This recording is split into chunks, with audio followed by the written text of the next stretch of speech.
ప్రియ ఆత్మబంధువులారా, మనము తారక మంత్రంలోని చరణాన్ని గురించి తెలుసుకోవాలనుకుంటున్నాం. ఓకే.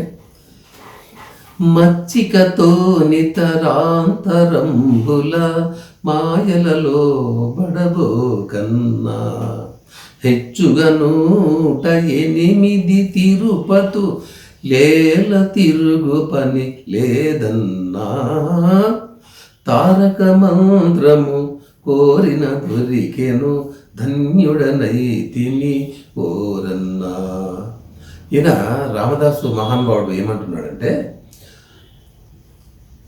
మచ్చికతో ఇతరాంతరంబుల అంటే మనము మనల్ని అటాచ్ అయినాయి. ఏవి? బంధాలు, అనుబంధాలు, సంసారము, వస్తువులు, గజాలు, మీటర్లు, లేదా మెర్సిడెస్ బెంజులు, భవనాలు, బిల్డింగ్లు, కీర్తి, ప్రతిష్ట, ఇవి మచ్చికతో మనకు అటాచ్ అయి ఉన్నాయి. మచ్చికతో నితరాంతరంబుల మాయలలో బడబో కన్నా. ఇవన్నీ నీకేం చేస్తున్నాయి? నీవు లోపలికి జర్నీ చేయడానికి, నీ అంతరాన్ని పొందడానికి, నీ ఆత్మాజ్ఞానాన్ని పొందడానికి అడ్డుపడుతున్నాయి. అందుకే మచ్చికతో నితరాంతరంబుల మాయలలో పడబో కన్నా హెచ్చుగా 108 తిరుపతు లేల తిరుగ పని లేదన్నా.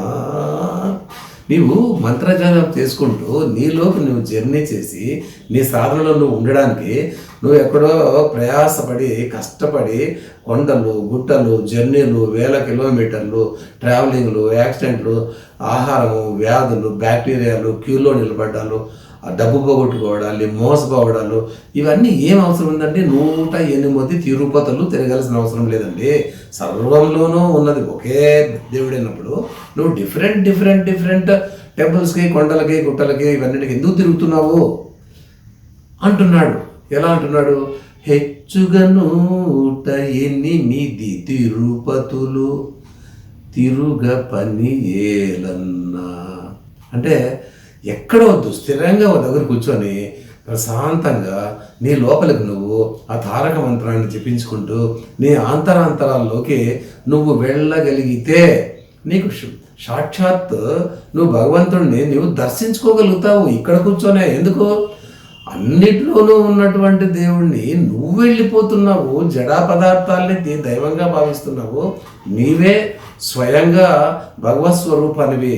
నీ లోపలికి నువ్వు వెళ్ళినట్లయితే నీవు హ్యాపీగా, ఈజీగా నన్ను నువ్వు పొందుతావు అని చెప్తున్నాడు. అందుకే ఉద్ధరేనాత్మనాత్మానామవసాధ్యేత్ ఆత్మైన ఆత్మనో బంధువు ఆత్మైన రిపురాత్మనః. ఏం చెప్పింది ఇది? గీత ఏం చెప్పింది గీతాచార్యుడు?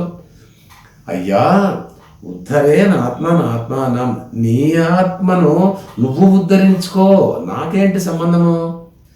నువ్వు సాధన చేసి దాన్ని నువ్వు సాధించుకో. నువ్వు దానికి బయట ప్రపంచం లేకపోతే పొందడానికి నువ్వే శత్రువు. అంతరంలో నువ్వు వెళితే ఆ సాధనలో ఉంటే అదే నీకు బంధువు అని ఎంత చక్కగా చెప్పిందండి, హ్యాపీగా. సో ఈ 2వ చరణాన్ని ఇప్పుడు ముగించి మనం 3వ చరణంలోకి వెళదాం. ఓకే. జై గురుదేవ్.